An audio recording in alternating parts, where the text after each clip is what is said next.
Como el día de hoy se ha mencionado, el día de hoy vamos a tocar la clase que está referido a la explotación y obviamente también a la explotación infantil y la trata de personas. Siguiente diapositiva, por favor. Como primer tema, doctores y doctoras, tenemos que partir de algo muy importante. ¿Qué es la explotación infantil? ¿Cuáles son los verbos rectores que nos van a conllevar a cada uno de nosotros poder entender qué es la explotación infantil? Pero más allá de ello también, doctores y doctoras, ¿cuáles son las actividades que van a afectar la integridad física, la integridad emocional, moral y educativa?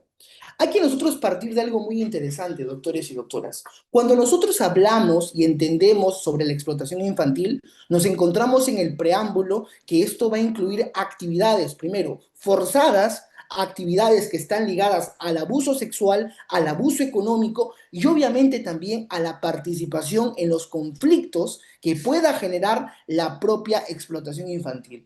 Hace muy poco, doctores y doctoras, les comento, en México, uno de los países que encabeza, más allá de todo, la explotación infantil, nos hacía una gran pregunta un economista y nos decía, ¿por qué en la actualidad mexicana, y hacía comparación con la peruana, el índice de explotación infantil viene teniendo una sumatoria necesaria? Pero obviamente también nos conllevaba a hacernos la siguiente pregunta. Esto va a conllevar el Producto Bruto Interno y qué es lo que vienen haciendo las autoridades para poder mitigar, para poder reducir cada uno de los parámetros que están referidos a la explotación infantil. Y se hacían una siguiente pregunta muy interesante. Esto nos conllevaba a poder hacernos el siguiente panorama. Ustedes han visto, y creo que la mayoría de ustedes conocerá, algún menor de edad que siempre se encuentra en los semáforos trabajando, que se encuentra expuesto primero a accidentes, a explotación económica u otros índoles que nos conlleva a nosotros poder entender cuáles son esos parámetros y dónde está la necesidad y el jus puniendi del Estado. Y es ahí donde nosotros entendemos algo muy interesante. La explotación infantil no solamente se va a configurar a la forma y el método que nosotros vamos a poder tener y obviamente vamos a conllevar al Estado. Porque entendamos algo muy interesante. Nosotros tenemos que partir que esa actividad íntegra, esa actividad física, esa actividad emocional, esa actividad moral, esa actividad educativa, va a tener un preámbulo al momento de poder configurarse. Pero algo que decía muy interesantemente el doctor Eloy Espinosa es de que la forma y el método para poder configurar en el Perú la explotación infantil va a estar como verbo rector principal en la formación académica y en la formación que va a tener cada persona en el hogar. Y ustedes se harán la siguiente pregunta, ¿pero por qué? Porque nosotros tenemos que entender que esa forma no solamente va a conllevar a cuál es el aspecto cognitivo, cuál es el aspecto neurálgico que tiene que partir al momento de poder interpretar esta forma. Entonces, muchos juristas, muchos académicos decían algo muy interesante, que no solamente la forma y el método tiene que entenderse en la necesidad de poder actuar de una manera cognitiva, sino que también tenemos que actuar de una manera primigenia en lo que nos conlleva la explotación infantil, sino que estos verbos rectores van a tener la necesidad de que la propia integridad de la gente, la propia integridad de la persona, en este caso que es el menor, se puede encontrar en una afectación permanente. Y esto ya lo ha establecido muy interesantemente la ficha de valoración que se puede establecer en el daño y en la afectación. Les comento algo interesante, un dato que a propósito ha salido en el Ministerio Público. Ustedes saben que para que se pueda conllevar un correcto funcionamiento en la cámara GESEL tiene que haber una guía de aplicación. Esa guía de aplicación nos dice algo muy importante, que tiene que haber la afectación para nosotros poder demostrar de que hubo un abuso, de que hubo explotación, de que hubo un daño, de que hubo un acto moral y obviamente también nos va a conllevar a la siguiente interrogante. Con los cambios que ha tenido el Ministerio Público, nos hacían una siguiente pregunta. Ya no va a haber el tema de la afectación, sino lo que se va a conllevar con la aplicación de la nueva guía es, ¿hubo un daño o no hubo un daño? Entonces, ustedes se tienen que hacer la siguiente pregunta. Si es que no hubo un daño, ¿podríamos hablar de que se ha configurado la afectación a la persona? ¿O solamente toda afectación va a configurar un daño? ¿O cuál es el correcto funcionamiento que se tiene que mantener y tener por parte de las personas al momento de poder configurar estos parámetros necesarios? Y ha sido muy importante de nosotros destacar de que esta forma, este método, va a poder conllevar a que el hecho y el acto tenga como verbo primigenio qué es la explotación infantil. Y es ahí donde nosotros vamos a entender algo muy interesante. No solo todo acto, no solo toda forma, no solo todo índole que va a poder conllevar la explotación infantil va a tener ese verbo neurálgico, sino que también la persona que coadyuva en el facilitamiento y en la configuración de cualquier forma de explotación infantil también se va a poder encontrar inmerso en ella. Siguiente diapositiva, por favor.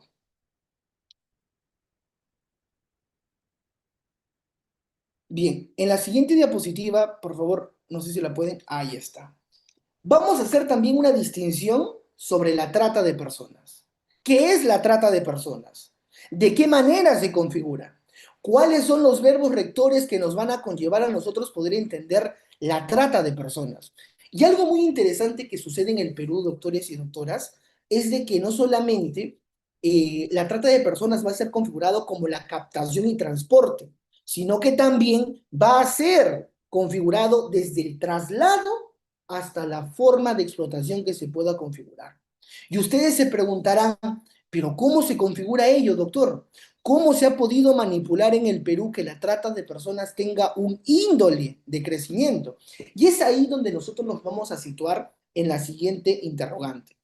No sé si ustedes habrán escuchado que en la selva peruana, en la Amazonía, en Ucayali, en Tarapoto, en Loreto, en Iquitos, existe un índice de trata de personas. ¿Y por qué? Porque más allá de que nos encontramos en una frontera con ambos países, con países como Brasil, como Ecuador, como Bolivia, entre otros, lo que nosotros tenemos que entender es algo muy interesante.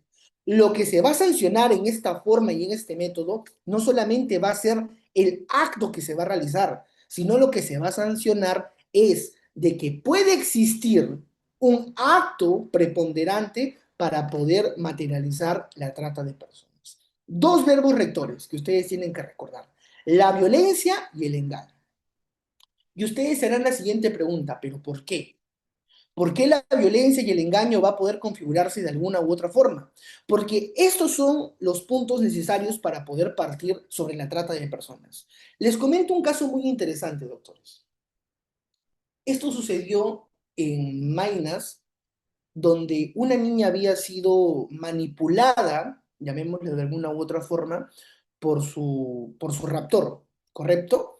Y en ese extremo lo que había sucedido es de que ella le habían prometido de que iba a ser una famosa modelo, de que le iban a llevar a varios países, y en esa forma y en esa adecuación lo que había sucedido es de que esa persona que se encontraba, llamémosle manipulándole de alguna u otra forma, tenía una particularidad, es que desde ese mismo modus operandi venía captando a varias niñas. Pero lo que no se daban cuenta los padres, y más aún la policía al momento de poder investigar, es de que esa persona ya tenía antecedentes penales en otros países y ya tenía una orden de captura internacional. Y es ahí cuando nosotros asumimos el caso y nos dimos con la siguiente interrogante.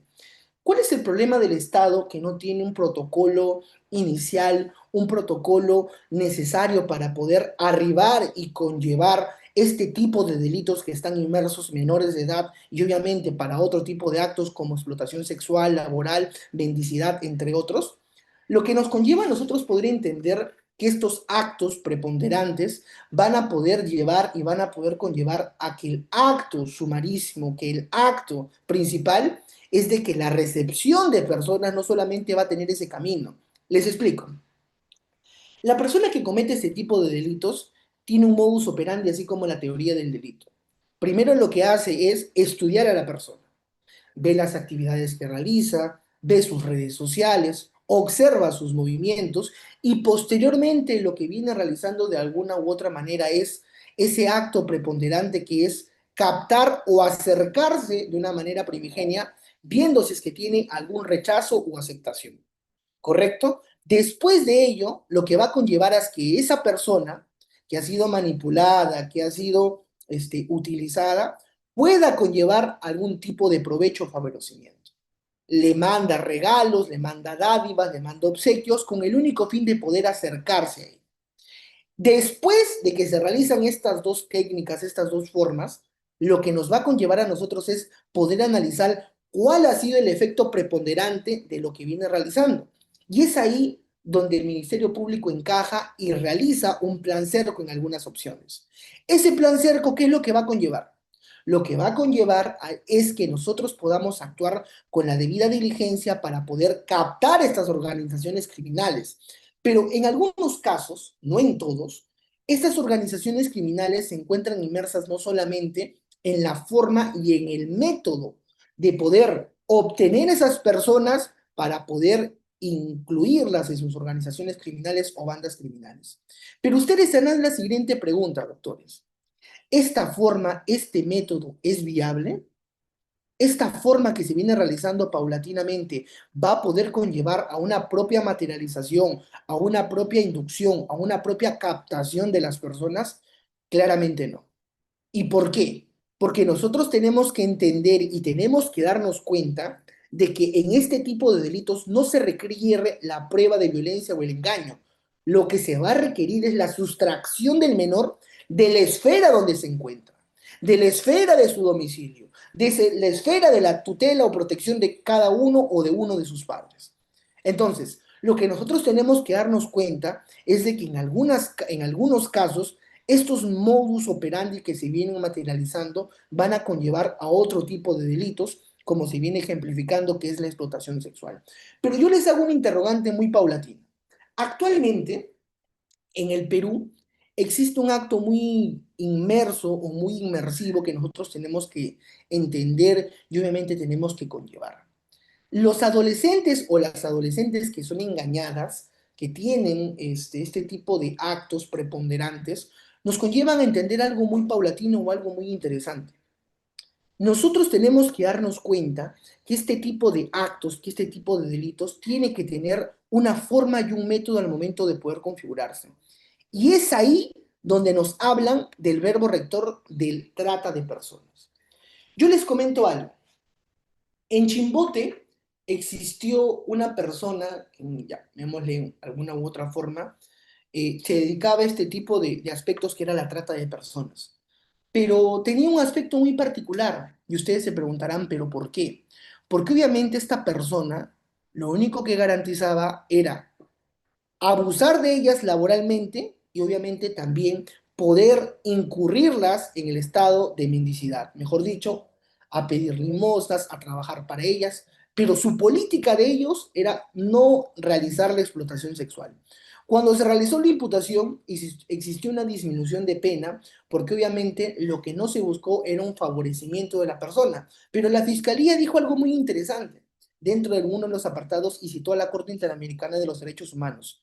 En este tipo de delitos, no solamente se va a buscar el tema del aprovechamiento, se va a ver el tema de la violencia, tampoco el tema del engaño. Lo que se va a ver es lo que la persona puede conseguir hacia ti para poder entender y para poder materializar este tipo de delitos. Entonces, tenemos que darnos cuenta que no solamente el Estado tiene la obligación y tiene la necesidad de poder actuar preponderantemente, sino que también tiene el jus puniendi, al momento de poder configurar este tipo de delitos, entender y configurar actos y penas que conlleven a la proporcionalidad de la medida. Hay que tener en consideración que no solamente estos hechos y estos actos van a poder conllevarse dentro de la tipología del delito, sino que también nos van a conllevar a cada uno de nosotros a una correcta materialización del mismo. Siguiente diapositiva, por favor. Bien, ahora tenemos que partir de algo muy interesante, doctores y doctoras.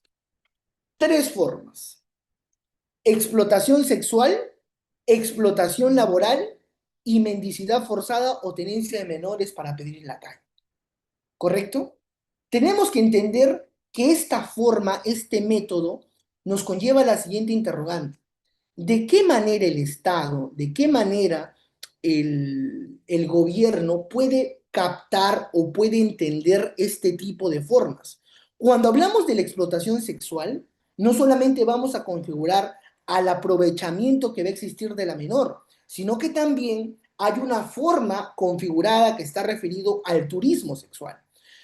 En algunos casos, no en todos, cuando van a algunos departamentos alejados, como en la selva, o en algunos casos también en la serranía, podemos ver de que hay ciertas personas que se dedican al turismo sexual, captan a jóvenes y obviamente las inmersan en los prostíbulos clandestinos. ¿Y qué es lo que hacen con los turistas? ¿Sabes qué? Te vamos a llevar para que puedas conocer este famoso turismo sexual y tú puedas pagar una contribución para poder materializar el acto carnal. Pero ya se ha podido establecer y ya se ha podido poder configurar el tema de que cuando se va a configurar el delito de explotación sexual, nosotros tenemos que tener en consideración algo muy interesante, que no solamente estos actos preponderantes, estos actos que van a poder ser materializados, tienen que tener un camino conductor y un camino regulador. Y es ahí donde nosotros vamos a hacernos la siguiente pregunta. Cuando hablamos de explotación laboral o cuando hablamos de explotación sexual, ¿cuáles van a ser los aspectos cognitivos y los aspectos preponderantes que se van a poder materializar en la misma?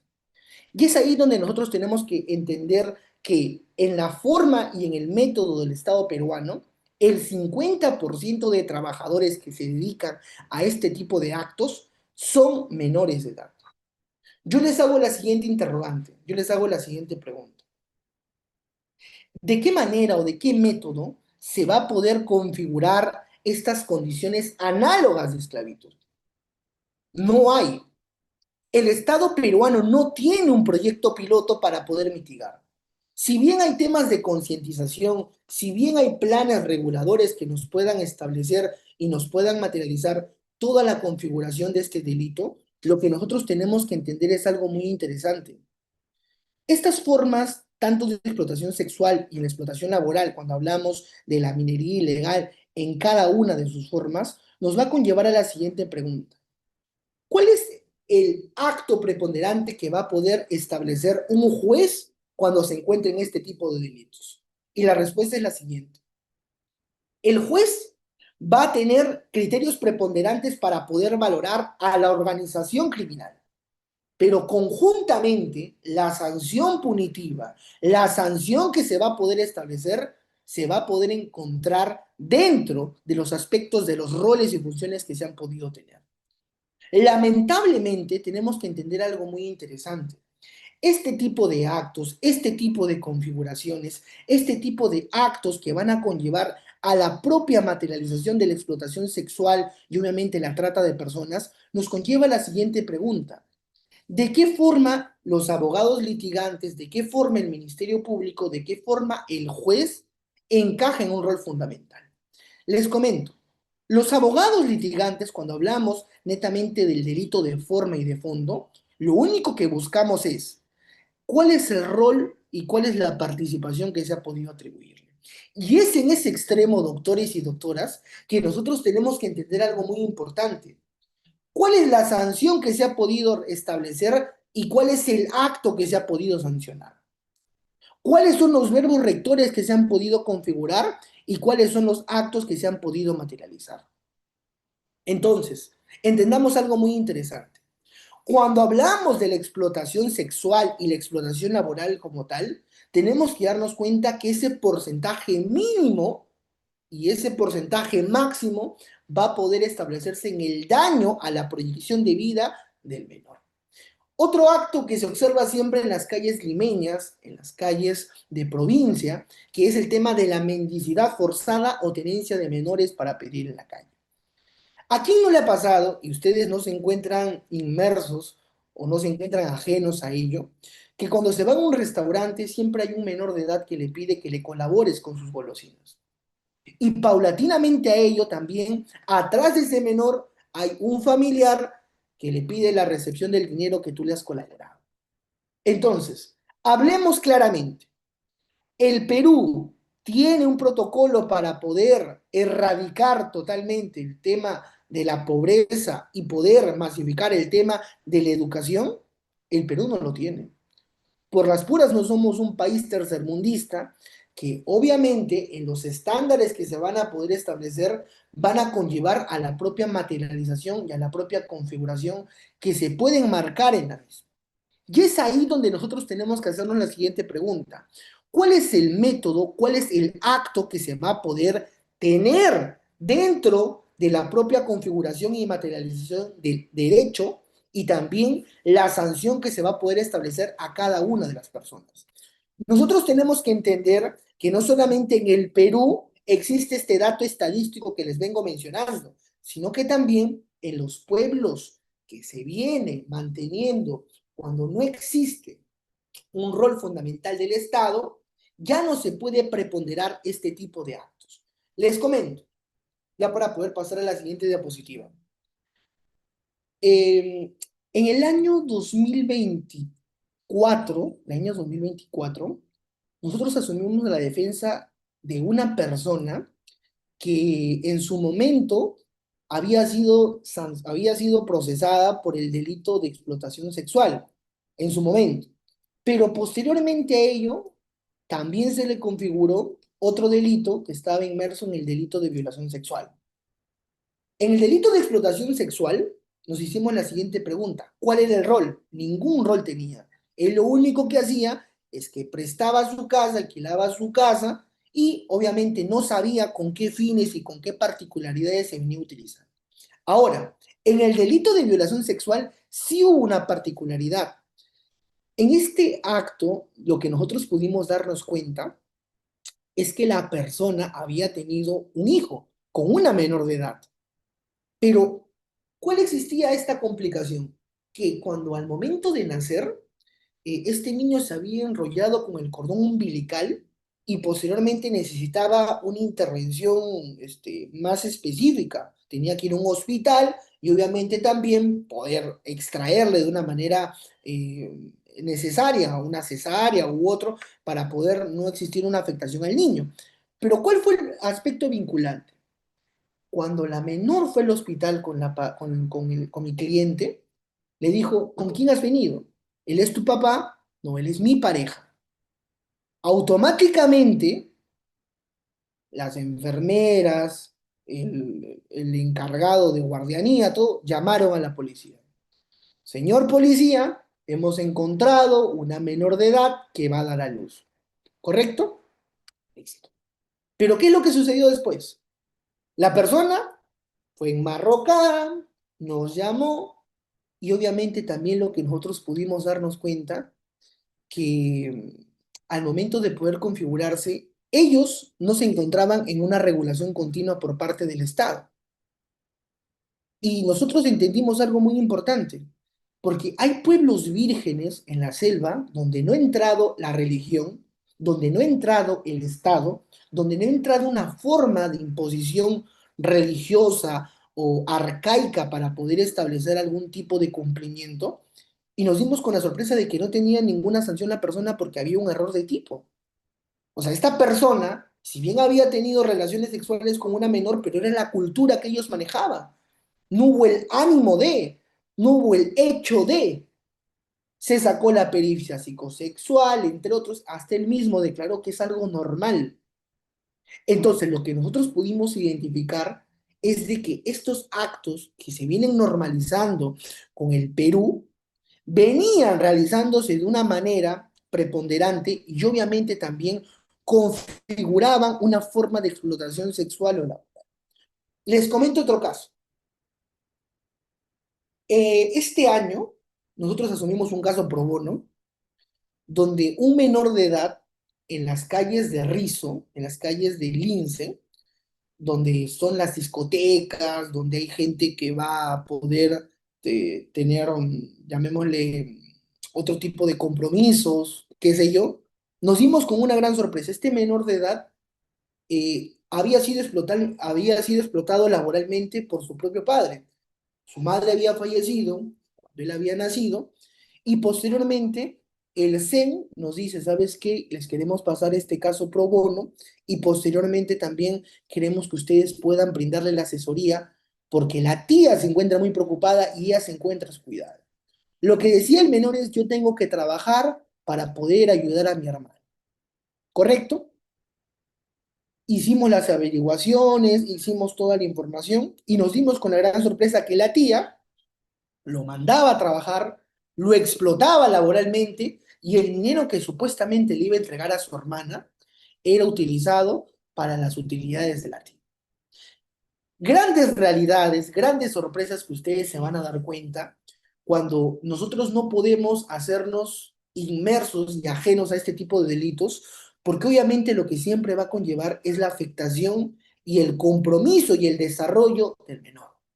Tenemos que darnos cuenta que esta forma y este método no puede tener aspectos paliativos y aspectos continuos porque la regulación que se va a establecer tiene que encontrarse inmersa en qué forma y en qué acto va a tener las modalidades de este delito. Siguiente diapositiva, por favor. Ahora, pasémonos a algo muy interesante, a las regiones de críticas, de captación y estadísticas. Cuando hablamos de regiones como Cusco, Puno y Loreto, hablamos unas zonas de captación. Eso quiero que ustedes puedan entender.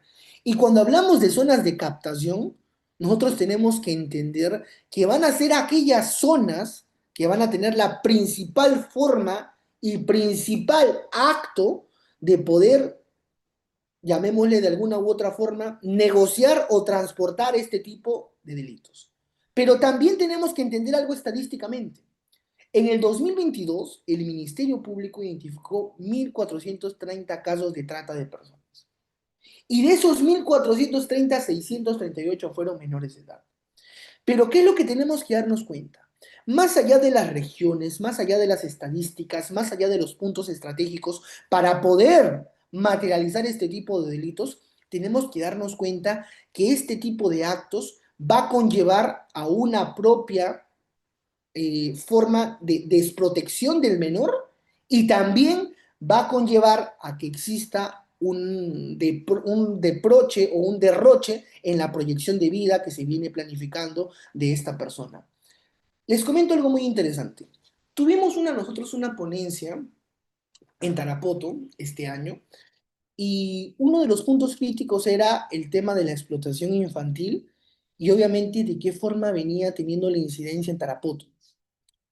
Lo que nosotros nos dimos cuenta que el gobierno regional de San Martín establecía planes de concientización, establecía mecanismos para que las propias personas que tienen una vida promiscua, que tienen eh, relaciones sexuales a temprana edad, puedan tener de alguna u otra forma un acto de disminución de poder planificar a esa edad una familia y obviamente también que puede existir una reducción a la trata de personas. Grande fue nuestra sorpresa cuando nosotros fuimos a poder dictar esa conferencia, pero uno de los trabajadores que se encontraba en el propio gobierno regional de San Martín decía algo muy interesante. Nosotros reconocemos que somos una zona crítica donde se establece el tema de la explotación infantil y también de la trata de personas. Pero nosotros no podemos combatir esta gran problemática si es que no existe una correcta formación desde el hogar.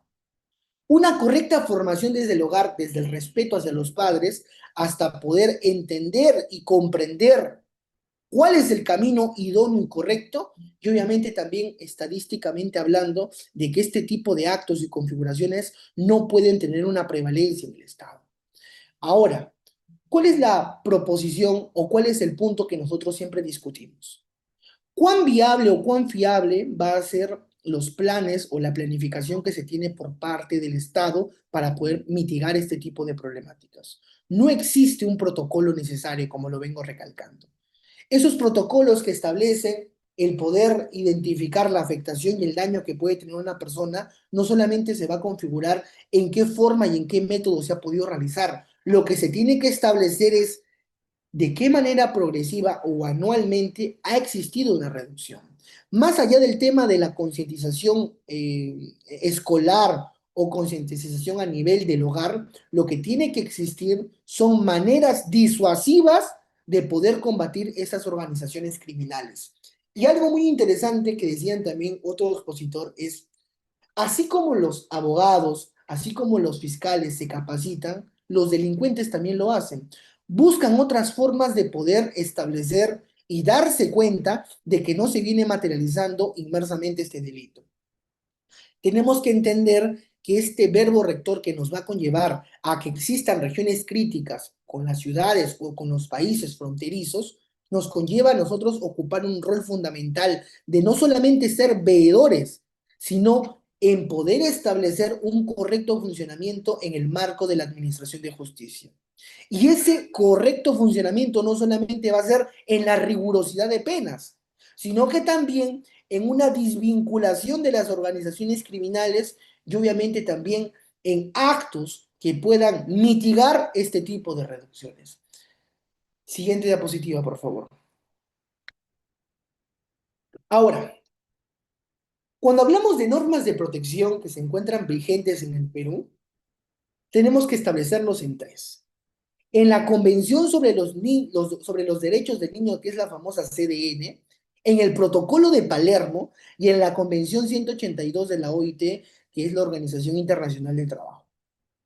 Estas tres formas, estos tres métodos, nos conllevan a entender algo muy interesante nosotros. Ese posicionamiento que viene adoptado por la Organización de las Naciones Unidas nos conlleva a entender algo muy importante. ¿Se reconoce el derecho de todo niño a ser protegido? Sí. Pero al derecho a ser reconocido, a ser protegido, no solamente contra el abuso y los excesos que puede existir en la forma de explotación y trabajo forzoso. Yo les pregunto a ustedes, doctores y doctoras, ¿el Estado adopta en sus medidas legislativas, en sus medidas sociales, en sus medidas educativas, prevenir tales delitos? No, no adopta. El Estado lo único que viene realizando son planes de concientización. Si es que existe esto, va a tener tal pena. Si es que se viene configurando este tipo de delitos, va a tener tal sanción. Pero ¿cuál es la obligación del Estado? Que exista una disminución, que exista actos preponderantes que puedan calificar o que puedan establecer un protocolo exacto. Ese es el rol del Estado. Ese rol que va a conllevar a que nosotros podamos actuar necesaria y objetivamente dentro de las configuraciones exactas que nos habla las convenciones sobre el derecho del niño. ¿Qué nos dice el protocolo de Palermo? El protocolo de Palermo nos dice algo muy interesante. Suplementa lo que nos dice la Convención de las Naciones Unidas. Y obviamente también nos pone definiciones conceptuales, nos pone verbos rectores principales sobre la trata de personas, sobre lo que exige el Estado para poder reducirla, para poder penalizar este tipo de actos y obviamente también que existe una protección a las víctimas. Algo que nosotros tenemos que entender, y esto me ha pasado a nivel de fiscalía, que no sé si ustedes conocerán el famoso David, la unidad de víctimas y testigos, que obviamente se les brinda la protección correspondiente. Correcto. En este caso interesante que les voy a comentar, pasó lo siguiente. Udavid ingresó a solicitud de nosotros para que se pueda pasar una pericia psicológica que obviamente se había realizado una afectación al menor de edad. Posteriormente solicitamos que también se pueda realizar una pericia psicosexual al imputado y ver cuál era el aspecto psicológico o el aspecto que él venía manteniendo. Grande fue nuestra sorpresa que cuando se implementó la nueva guía impartida por el Ministerio Público referido a delitos sexuales e indignidad sexual, nos decía algo muy interesante. La persona imputada tenía que venir con su abogado y con su perito a la Cámara Gestal. Pero decía algo muy importante, que si el agraviado no quería la participación o no quería que se realice, se tendría que programar. Entonces, nosotros nos pusimos en una gran interrogante. ¿Qué es lo que sucede cuando el agraviado no quiere o no desea una participación por parte del abogado defensor? ¿Hasta cuántas veces se puede posponer esa diligencia? Una diligencia importante, una diligencia que va a poder determinar la responsabilidad tanto de la parte agraviada y tanto de la parte imputada, cuál ha sido ese rol fundamental y cuál ha sido el verbo rector que nos va a poder incoar. Y es ahí donde nosotros citamos el protocolo de Palermo. En este protocolo de Palermo nos dimos una gran sorpresa. El protocolo de Palermo, como la Convención de Palermo, decían que no solamente se tendría que establecer criterios efectivos y obviamente preponderantes para poder prevenir y proteger a las víctimas, correcto. También establecía protocolos y medidas necesarias para que esas víctimas que han sido afectadas, que han sido establecidas y tienen la condición de agraviada, puedan tener una intervención especial. Esa intervención especial la que se encontraba superditada, a que la persona que había sido sancionada, a que la persona que había sido investigada, a que la persona que había sido imputada pueda tener un acto disuasivo. Y conversando con otros juristas, decían algo muy interesante, quizás un protocolo maquiavélico, pero quizás se puede implementar en el Perú. En Estados Unidos hay una famosa, llamémosle, adquisición, que es la criminal lawyer. Esa criminal lawyer donde todos los abogados que usualmente ejercen la defensa de personas que son acusadas por delitos de identidad o de violación sexual, eh, tienen la particularidad de que puedan solicitar en algunos casos que se dé el famoso careo. Mejor dicho, yo pongo al imputado, yo pongo al agraviado, los pongo frente a frente y les digo, encárense. Un acto que obviamente va a poder contravenir con los derechos fundamentales de la persona y la parte agraviada, claro que sí, pero decían algo muy interesante. En el aspecto gestual, en el aspecto motriz, en el aspecto verbal, se pueden identificar tres aspectos interesantes. De qué forma, de qué acto, cómo lo dice, cómo lo hace y obviamente de qué manera se viene realizando este tipo de actos. Y es ahí donde nosotros citamos algo muy importante, al convenio de la Organización Internacional del Trabajo, la famosa OIT. En esa OIT que nosotros tenemos que entender, donde no solamente se establece la prohibición de las formas de trabajo infantil, la prohibición de la esclavitud y la prostitución infantil, tenemos que nosotros entender que el Estado obliga a eliminar estas prácticas de forma urgente. Claro que sí. Pero hay un acto muy particular. En algunos casos se ve que las mismas entidades que se encargan de supervisar, de fiscalizar este tipo de aspectos clandestinos que son los prostíbulos, en algunos casos se dejan manipular o se dejan también parcializar para que ellos mismos puedan tener todo este acto preponderante y obviamente también puedan tener todo este acto disuasivo que nos va a conllevar a una mala praxis y a una no correcta aplicación por parte de estas normas que obviamente tienen que proteger a la persona y tienen que proteger al menor de edad. Siguiente diapositiva, por favor, River. Bien, ahora sí. Estas normas de protección tienen una particularidad, doctores. Existe una normativa nacional relevante, existe el Código Penal peruano, pero obviamente también nosotros tenemos que establecernos qué leyes o qué aplicación se vienen dando de una manera taxativa. Para esto tenemos la Ley 28.950. Esta ley lo que busca es primero que se tipifique el delito de trata de personas y obviamente que se puedan establecer formas y actos agravantes si es que la persona es una menor de edad. Ahora, esto nos conlleva a la siguiente pregunta. ¿Cuáles van a ser los roles de identificación y obviamente de materialización? Si es que la persona utilizó violencia, si es que la persona cometió un abuso de autoridad y la transgredió y obviamente la sacó fuera del país. Esto lo que va a conllevar es de que se puedan establecer medidas y actos de asistencia a la víctima. Medidas que protejan a la persona, que protejan al menor de edad y obviamente también puedan preponderar dentro de este tipo de delitos. El Código Penal nos dice algo muy interesante. En su artículo 153 nos dice que cuando se va a poder existir o se va a dar una regulación continua de la trata de personas, se tiene que establecer penas hasta 25 años si en caso la víctima es menor de edad. Pero también lo que se va a poder establecer es que se tiene que penalizar, según el artículo 129A, la explotación infantil en sus diversas formas. Yo les pregunto a ustedes, actualmente en el Perú, ¿se da este tipo de sanción o de penalización? No. ¿Por qué? Porque obviamente lo que nosotros podemos observar, podemos nosotros darnos cuenta, es que el Código Penal peruano lo que va a buscar es una forma de reducción y de mitigar este tipo de actos. Pero lo que no se da cuenta es que en la regulación de estas formas no existe la solución eficaz y la solución específica que se tiene que tomar. Lo que nosotros tenemos que entender es que el acto primigenio rector se va a encontrar en la ley 28.950. Esa ley sí busca una tipificación concreta. Lo que va a buscar el código es la sanción que le voy a imponer, 25 años, 30 años, cadena perpetua, entre otros. Pero lo que nosotros tenemos que también darnos cuenta es que esta forma de penalización de explotación infantil va a exigir de que de alguna u otra forma puedan establecerse criterios unificados y criterios específicos para la propia materialización que establece la ley 28.950.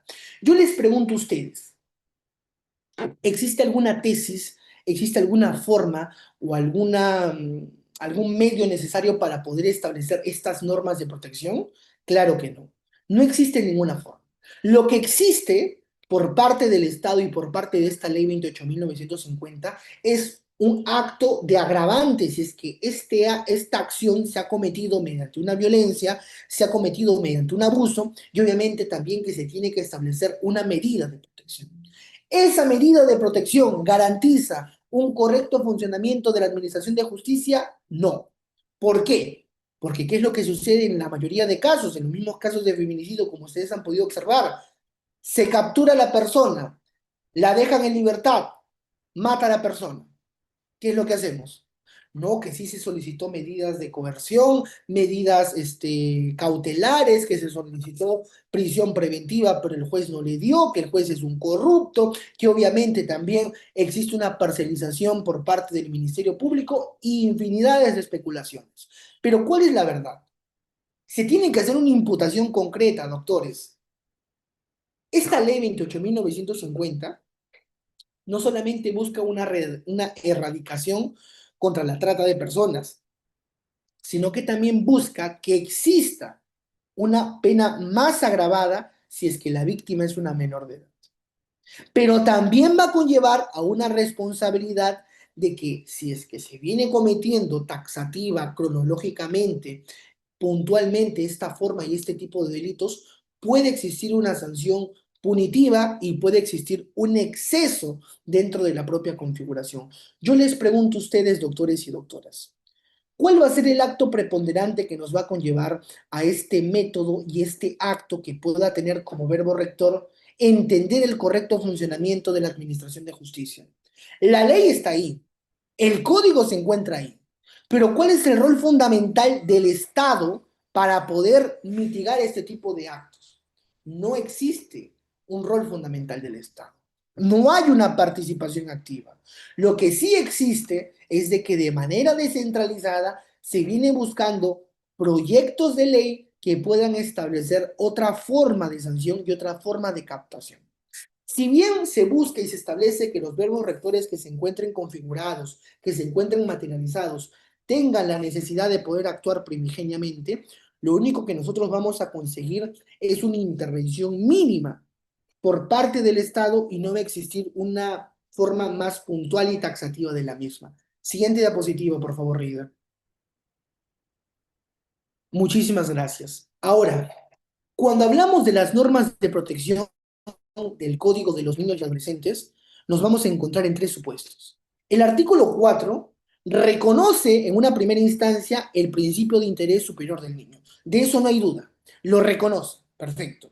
El artículo 9, ¿qué reconoce? Reconoce la integridad personal, pero también reconoce la lucha contra el abuso, el abandono y la explotación. Hay que nosotros darnos cuenta de algo muy interesante.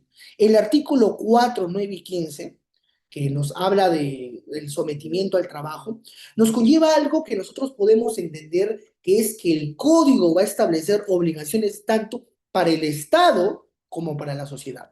Va a establecer obligaciones inmersas y disuasivas para nosotros poder establecer un control necesario y un control específico que podamos nosotros darnos cuenta. Pero también parte de la necesidad de que existe una afectación en el desarrollo físico-mental. Yo les pregunto a ustedes, ¿de qué forma viene teniéndose por parte del Estado una protección no solamente que se va a poder consagrar en el Código de los Niños y Adolescentes? Lo que nosotros podemos rescatar del código es que reconoce que tiene que haber un interés superior del niño, sí, pero también reconoce que esa integridad que se va a poder conllevar tiene que tener un estado de protección, un estado de tutela. Y esa tutela nos va a conllevar a nosotros poder partir y hacernos la siguiente pregunta. ¿Una intervención mínima del Estado puede garantizar un correcto funcionamiento del propio acto regulador, de las propias sanciones que se puedan establecer? Claro que no. Nosotros tenemos que darnos cuenta que este acto disuasivo y este acto perentorio tiene que tener la necesidad de poder actuar mínimamente y objetivamente de cada uno de los actos preponderantes. Estas normas de protección no solamente van a poder encontrarse como entes reguladores, sino que también van a buscar que estas acciones que se vienen realizando garanticen, primero, una supremacía al niño y un control efectivo a la familia. ¿Por qué? Porque la familia, como ustedes en algunos casos conocerán, tiene este acto de protección. Se protege a la familia no solamente en la forma de violencia, en la forma de explotación, en la forma de que puede una persona encontrarse sometida, sino que también puede encontrarse estos actos reguladores de una manera taxativa y de una manera puntual. Doctores, partamos de algo muy interesante, de las normas de protección que nosotros tenemos que tener de una u otra forma para poder erradicar la explotación infantil y de alguna u otra forma también para poder establecer la trata de personas. Tres verbos rectores, el famoso PPP: prevenir la trata y la explotación, perseguir penalmente estos delitos y proteger a las víctimas. ¿Qué es lo que tenemos que hacer en este tipo de acciones, doctores? ¿Mediante campañas educativas se puede establecer un control? Claro que sí. ¿Cómo podemos perseguir penalmente estos delitos? Nosotros sabemos que ha existido la creación de fiscalías especializadas, sí, de unidades policiales que puedan establecer una mayor cooperación y un trabajo binomio al momento de poder configurarse también, pero también nos conllevan a nosotros poder entender algo muy interesante, que esa protección de las víctimas, que esta protección que va a poder ofrecerse de una asistencia médica, psicológica, legal u otro tipo de índole, nos conlleva a nosotros poder entender el siguiente aspecto preponderante que se establece en el Decreto Supremo. Este Decreto Supremo 009-2022 nos dice algo muy importante. Se tiene que promover un trabajo multisectorial, ¿correcto? Este trabajo multisectorial, ¿qué es lo que va a garantizar? Un enfoque de género. ¿Va a garantizar un correcto funcionamiento de los derechos humanos? También. ¿Qué es lo que va a poder garantizar? Que de alguna u otra forma estas normas de protección que se encuentran de una manera disuasiva puedan tener un correcto funcionamiento al momento de poder establecerse. Y es ahí donde nosotros podemos entender lo siguiente: ¿de qué forma el Estado, de qué forma las fiscalías vienen realizando una manera taxativa y un correcto funcionamiento en su trabajo? Lo que nosotros tenemos que darnos cuenta es lo siguiente: no existe un plan de contingencia necesario. No existe un plan regulador que pueda establecer un punto neurálgico o un punto de partida. La prevención como tal no solamente va a garantizar de que de alguna u otra forma se pueda existir una protección a las víctimas, sino lo que va a garantizar es de que este trabajo cooperativo entre el Ministerio Público y la Policía Nacional del Perú puede entenderse en el correcto funcionamiento de que quiere establecer el Estado. Entonces, ¿están las normas de protección? Sí. ¿Están como acto preponderante del Estado como una responsabilidad objetiva? También. Pero también tenemos que entender algo muy importante, doctores y doctoras. Este plan lo único que va a promover de alguna u otra forma es de que garantice un correcto funcionamiento de la forma y el acto que se va a poder mantener en el enfoque de género. Pero también nos olvidamos de algo muy interesante. ¿Dónde está el correcto funcionamiento y lo que establece también los derechos humanos? Tenemos que entender que el Tribunal Constitucional ya ha sido muy tajante en ello y nos podemos encontrar en nuestro artículo 1 de la Constitución. El poder cautelar y obviamente la integridad y la sociedad es el fin supremo del Estado, que obviamente también se tiene que dar de una manera taxativa y puntual. Tenemos que entender que estas normas de protección no solamente van a poder entender el correcto funcionamiento que tenemos que darle, sino que también van a obligar como una responsabilidad necesaria en este tipo de configuraciones. Siguiente diapositiva, por favor. Bien, ahora, ¿cuál es otra institución del Estado que participa en la protección de víctimas? Si nosotros hablamos del FISTRAP, o mejor dicho, en el Ministerio Público, las famosas fiscalías especializadas en trata de personas, lo que siempre va a buscar es que exista una elevación y una identificación de roles funcionales. ¿Cuál ha sido el acto preponderante? ¿Cuál es la sanción? ¿Cuál es la pena? ¿Qué es lo que se va a poder establecer? ¿Pertenece a una organización criminal? ¿Es la primera vez? ¿Sus antecedentes? ¿Sus agravantes? Entre otros, ¿correcto? Pero también la DIRINCRI, a cargo de la Policía Nacional del Perú, lo que va a buscar es de que estas unidades especializadas, estas unidades que van a poder garantizar una correcta investigación y un correcto recepción de apoyo al momento de poder darse, puedan establecer una correcta protección de las víctimas. Es en ese extremo, doctores y doctoras, que el Ministerio de la Mujer y Poblaciones Vulnerables, el famoso MIMP, busca y garantiza una protección y una atención psicológica garantizada.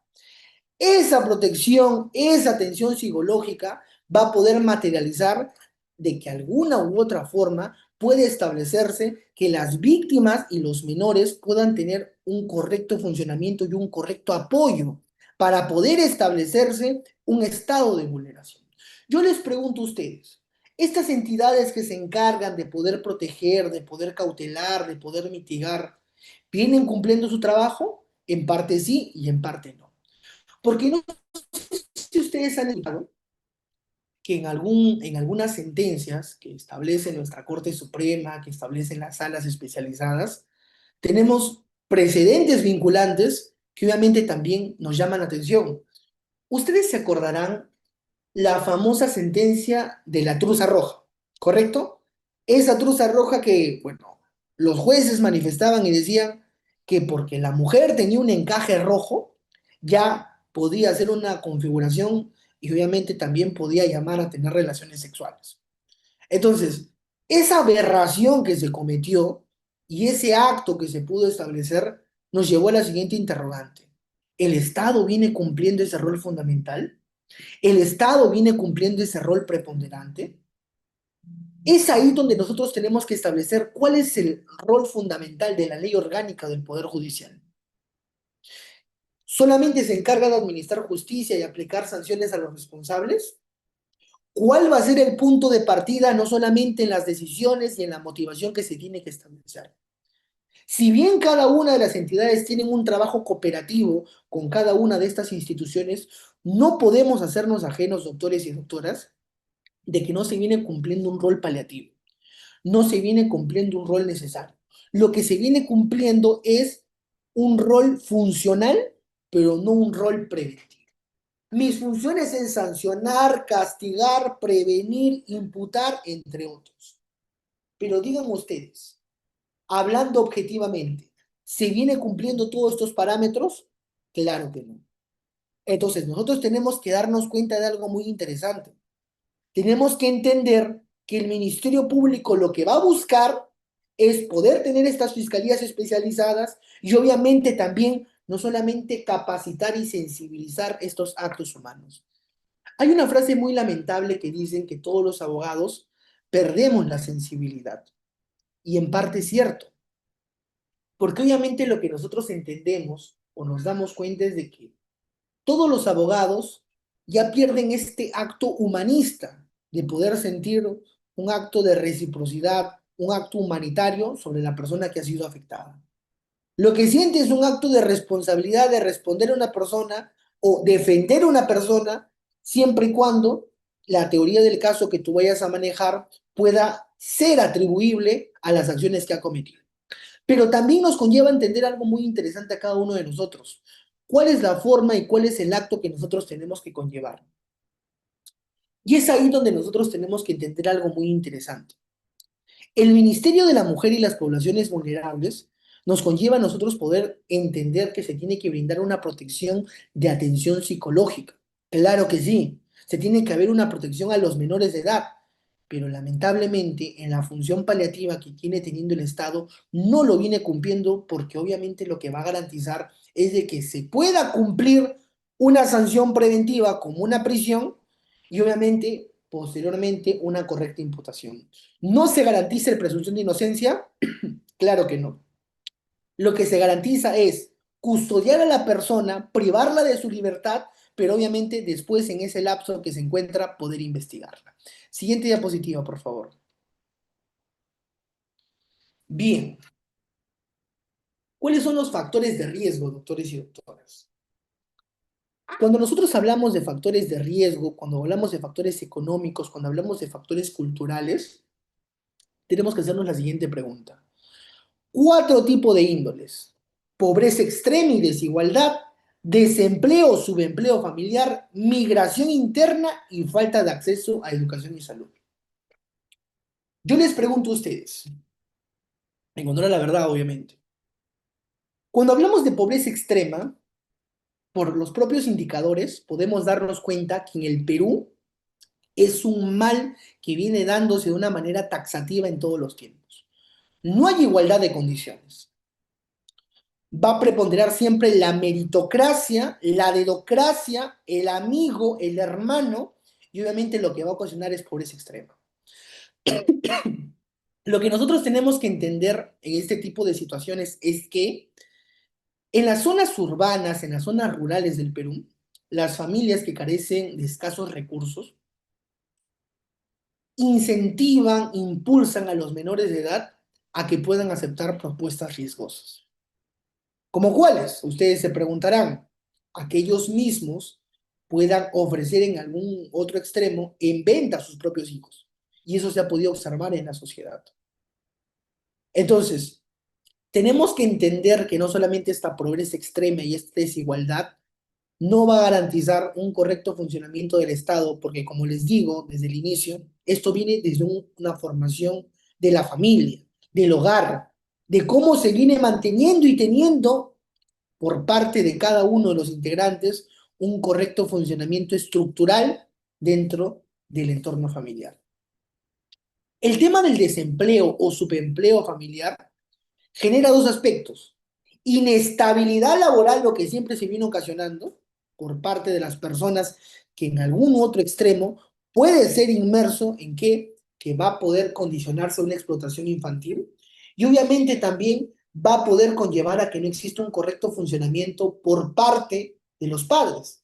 Los padres, al encontrarse en esta gran problemática que establece el propio Estado, nos conlleva a nosotros poder hacernos la siguiente pregunta: ¿es el Estado el ente encargado de poder preponderar o mitigar y en este tipo de aspectos se pueda erradicar la explotación infantil? Yo creo que sí y yo creo que no. ¿Por qué? Porque tenemos que ponernos en una balanza. Si bien el Estado no nos da el recurso humano suficiente, la capacitación necesaria, en el hogar va a tener un estado muy importante de poder establecer de qué forma y de qué acto se puede dar el tema del empleo, o en este caso el desempleo familiar. Y esto va a conllevar otro factor: la migración interna. Esta migración interna nos conlleva a nosotros poder entender lo siguiente: niños y niñas que migran del campo, que migran de zonas rurales buscando una mejor oportunidad. Esa mejor oportunidad, ¿a qué se va a poder encontrar? Se va a poder encontrar a que en zonas desprotegidas, en zonas donde no se puede encontrar el entorno familiar, se puedan dar en un estado de vulnerabilidad. Un estado de vulnerabilidad, doctores y doctoras, que va a conllevar a que un menor de edad se encuentre en la calle, a que un menor de edad sea acartado por explotación, por organizaciones criminales, por bandas criminales, que se encuentre inmerso en casos de crimen organizado. Y hubo un tiempo donde, interesantemente, el Estado bueno, promulgó leyes que tenían mayor rigurosidad de penas, porque lo que hacían las organizaciones criminales es captar a menores de edad, incluirlos dentro de sus organizaciones criminales y encargarlos de poder aniquilar la vida de una persona.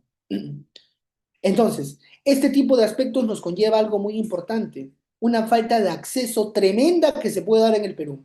Educación y salud.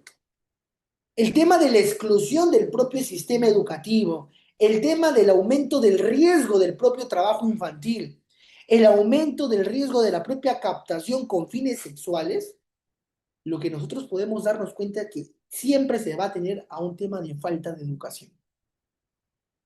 ¿Y esto qué es lo que nos va a conllevar? A un tema de falta de acceso a la salud. No sé si ustedes han escuchado, quizás no, quizás sí, decían, no, yo robo porque mi hijo no tiene para los estudios, porque mi mamá está enferma, porque tengo un familiar delicado. Y es ahí donde nos hacemos la siguiente interrogante, doctores y doctoras. ¿Eso es un acto que va a conllevar a quitarle la vida a una persona? ¿Eso va a ser una necesidad de poder destruir el entorno familiar de un ser humano? Yo creo que no. Entonces, lo que nosotros tenemos que entender que estos factores que van a poder establecer una gran problemática en la sociedad van a poder también conllevarnos a hacernos la siguiente pregunta. ¿Qué tan comprometido se encuentra el Estado para poder establecer medidas regulatorias, medidas preventivas y un mejor acceso a la ciudadanía? Siguiente diapositiva, por favor.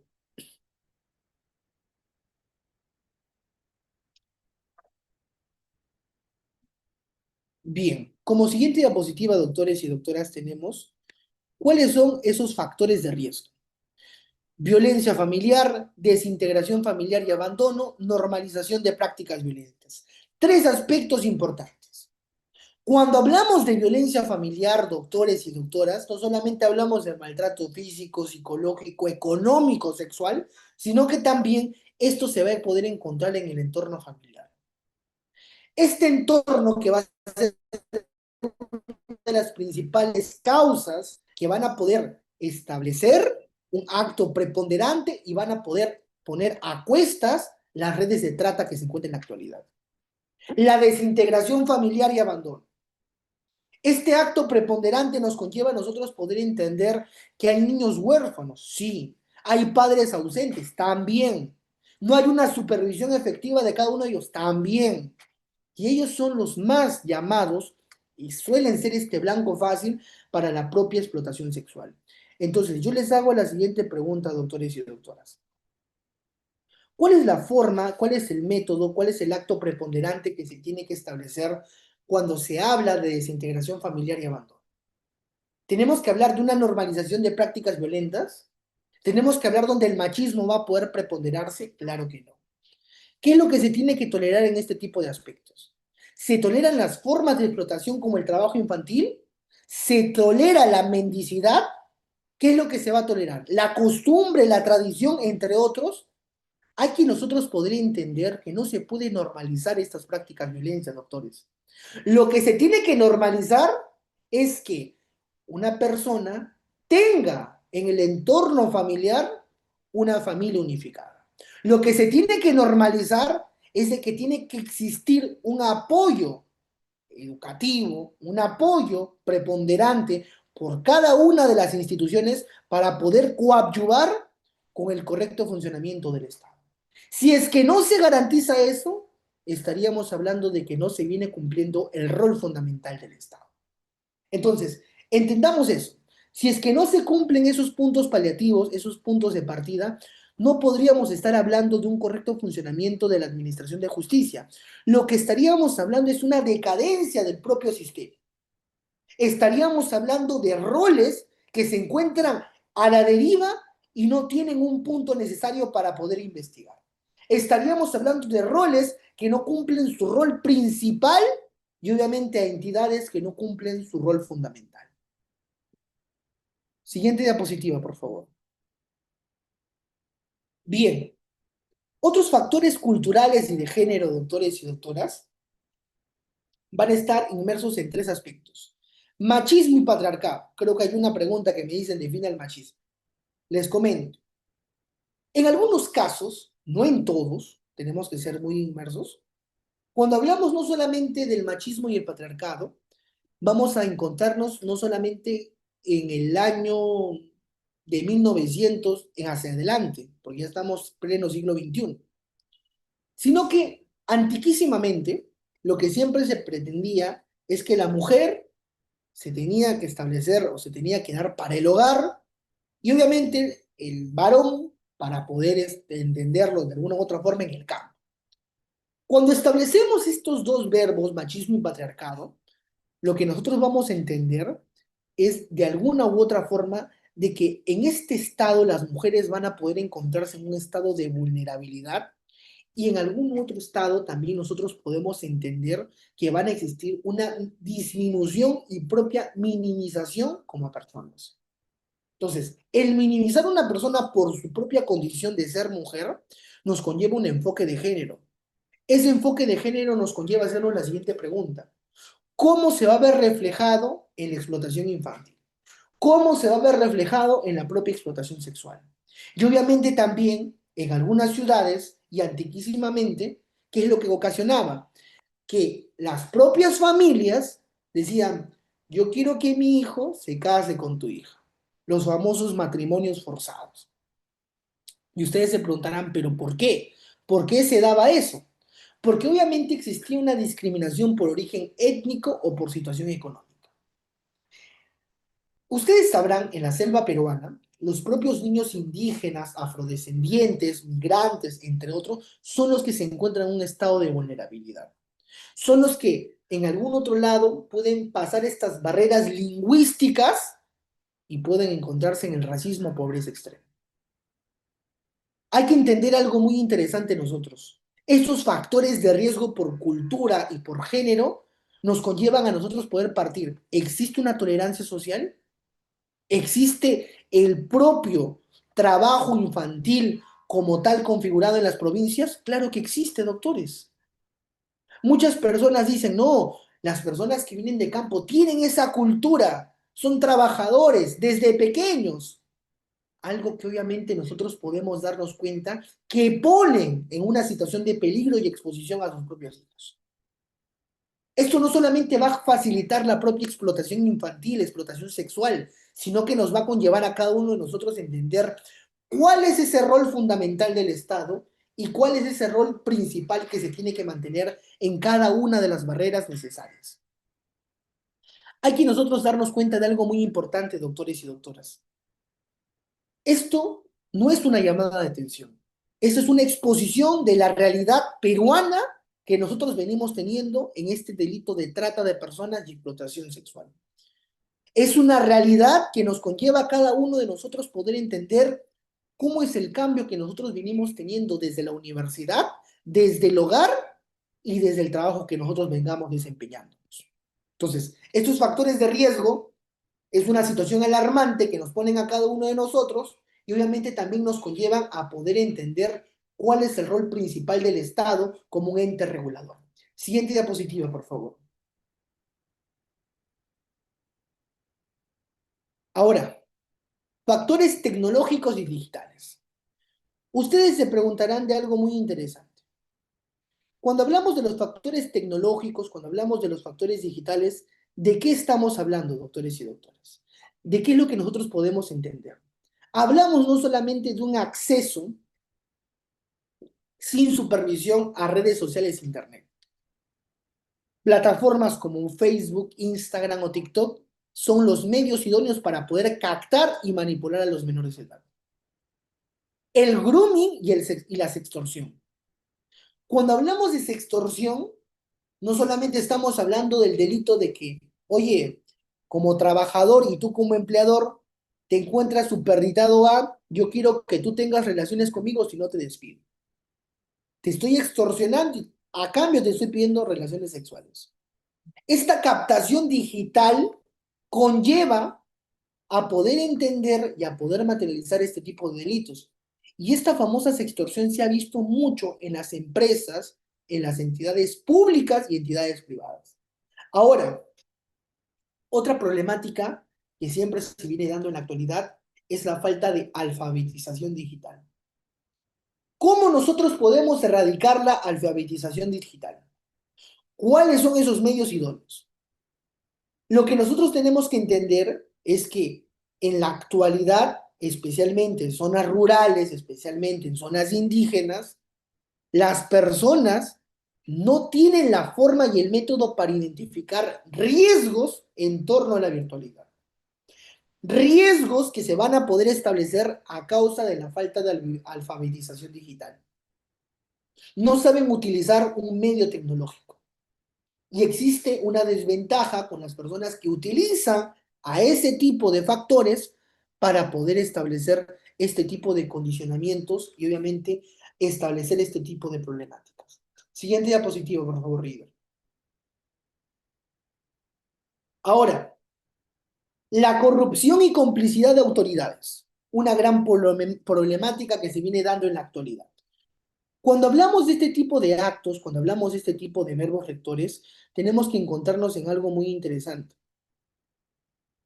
¿Cuál es el rol de las autoridades públicas, de las autoridades privadas que vienen teniendo en la actualidad? No podemos hacernos inmersos, y ustedes lo han podido observar, cuando se dio este famoso caso de los XNM audios, donde jueces supremos, ¿qué es lo que hacían? Negociaban las libertades de personas. Como lo absuelvo, lo condeno, le doy libertad. Situaciones abominantes que nos conllevan y ya no poder confiar en nuestro sistema de administración de justicia. ¿Y qué es lo que conlleva acá? A que la propia corrupción de las autoridades se puede encontrar inmerso no solamente en los policías, en las municipalidades, en las fiscalías, sino que también existe un debilitamiento del sistema de protección infantil. Las famosas demunas actualmente, doctores y doctoras, se encuentran desbordadas. Y ustedes se preguntarán, ¿pero por qué? Porque obviamente no existe el personal capacitado. No existe un protocolo que pueda establecerse de una manera concisa y precisa para poder establecer la atención de casos de abuso. ¿Qué es lo que hacen actualmente? En ese nivel de preponderancia de estado, nivel leve, medio, grave, ponen a todos en una situación de leve a medio. ¿Cuándo es grave? Cuando ya hay golpe. ¿Cuándo es grave? Cuando ya existió un tema de antecedente y puede configurar a una propia materialización del delito de feminicidio. ¿Cuándo una situación va a ser grave? Cuando el menor ya ha sido violentado y obviamente también no existe una protección por parte de la madre o de los que se encargan tutelados por parte de ellos. ¿Existe un subregistro y falta de estadísticas confiables? También.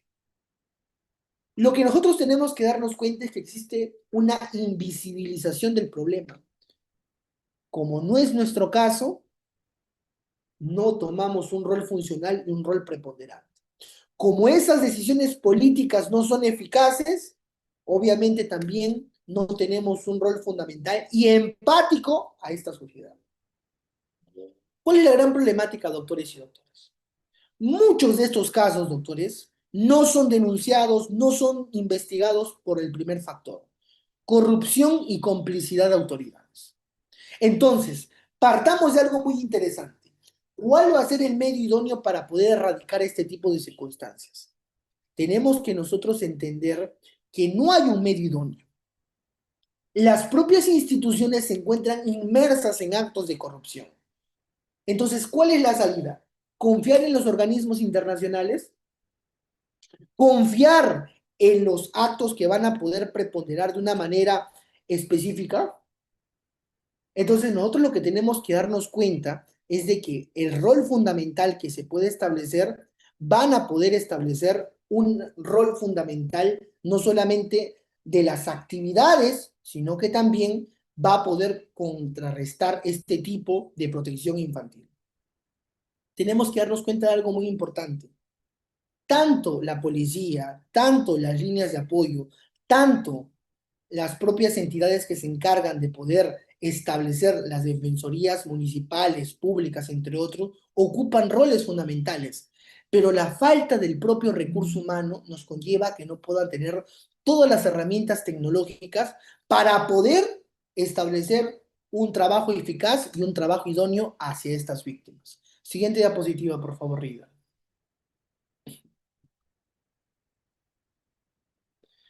Bien.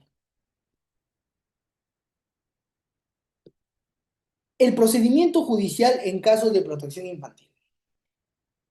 tenemos que nosotros darnos cuenta de algo muy interesante. ¿Existe un camino? Sí.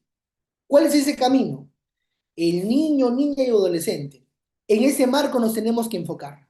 Si es que la víctima tiene estas condiciones, ¿cuáles van a ser las formas que se van a poder establecer como denuncia? ¿Un familiar o un testigo? ¿Quiénes son los encargados de poder atender ese llamado?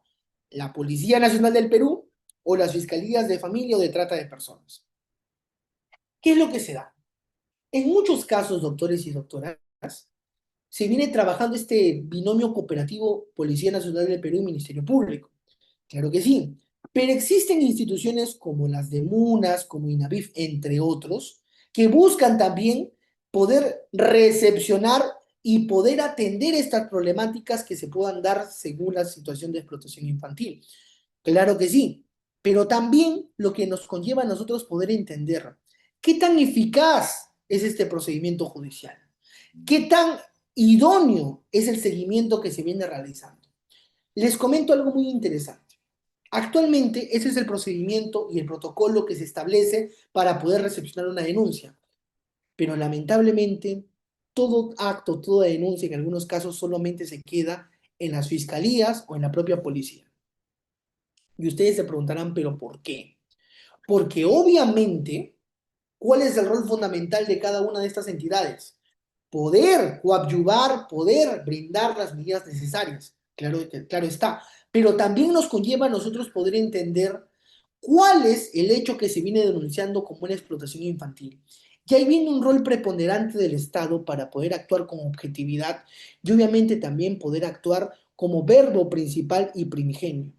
En la mayoría de situaciones lo que yo he podido observar es que existe un desistimiento de este procedimiento judicial, uno, por la falta y la necesidad de recursos monetarios o recursos humanos para poder ir a las diligencias, para poder trasladarse. En otro caso está el tema de la extorsión hacia esas personas y obviamente también lo que nos viene estableciendo de alguna u otra forma que viene realizándose de alguna otra índole de tipo de delitos. Ahora, tenemos que entender algo muy interesante, doctores. Esta forma y este método nos conlleva a nosotros poder entender cuál va a ser el rol del Estado, de hacer el seguimiento, de archivar, de sobreseer del fiscal, de formular una acusación. Esto va a depender también del rol que tenga el Estado de una manera disuasiva, de una manera ejemplificada y obviamente también de un rol fundamental que se viene dando estadísticamente hablando. Siguiente diapositiva, por favor, Regidor. Muchísimas gracias. Este procedimiento judicial de explotación infantil nos conlleva a tres situaciones específicas. La evaluación en cámara Gesell, como les venía explicando, pero esta cámara Gesell va a tener una particularidad actualmente, porque va a tener un desarrollo continuo y un desarrollo específico que nos va a poder conllevar a nosotros poder entender alguna u otra forma el correcto funcionamiento que se ha venido teniendo por parte del Estado. Y es ahí donde nosotros tenemos que hacernos la siguiente pregunta. ¿Cuál ha sido ese rol fundamental de la Cámara Gesell al momento de poder establecer el recojo del testimonio sin la revictimización? Y les comento, con esta nueva guía nos dicen 7 aspectos importantes. La revisión del expediente que se tiene que hacer en una primera instancia, la explicación del procedimiento y la toma del consentimiento de la persona para poder ser evaluada, la recolección de la información que se va a poder establecer de toda la imputación que se ha podido mantener, de la misma forma el instrumento y las técnicas que se han podido utilizar. Un gran beneficio, una gran problemática que siempre se ha venido teniendo es la instrumentalización y la técnica utilizada por parte del perito oficial. Y es ahí donde nosotros vamos a entender algo muy importante, el plazo razonable. Y ustedes se preguntarán, ¿plazo razonable a qué? Que anteriormente lo que establecía es que era 4 horas para poder establecer el trabajo del usuario y del análisis de lo que se ha podido resolver. Pero yo les pregunto a ustedes, para poder analizar una cámara Gesell, ¿con 4 horas va a poder ser suficiente todo este protocolo? Es ahí donde nosotros pasamos a los tres elementos circunstanciales. Se cierra la evaluación y se tiene que tener un análisis e interpretación acorde, y eso nos va a conllevar a una elaboración del informe. Ese informe, donde tiene que tener la presencia del abogado defensor, del perito de parte, del perito oficial, del Ministerio Público, y van a garantizar un correcto funcionamiento de este procedimiento judicial. Ahora, cuando las víctimas son ingresadas a centros de atención residencial, a los INAVIF, entre otros, lo que siempre se busca es que estas personas puedan tener evaluaciones psicológicas, médicas, sociales de las víctimas para poder garantizar de que no va a tener una afectación progresiva a, sino que se va a tener que establecer criterios específicos para poder dar cuenta de la situación exacta y la afectación que ha podido darse. Esto lo que busca, de alguna u otra forma, doctores y doctoras, es de que pueda establecerse criterios unificados de qué forma y de qué método viene y en qué condiciones viene teniendo la persona. Esta situación es muy difícil para las personas que vienen siendo víctimas, porque obviamente es vivir nuevamente esa etapa y obviamente establecer de alguna u otra forma criterios que van a conllevar a un correcto procedimiento judicial cuando hablamos de explotación infantil.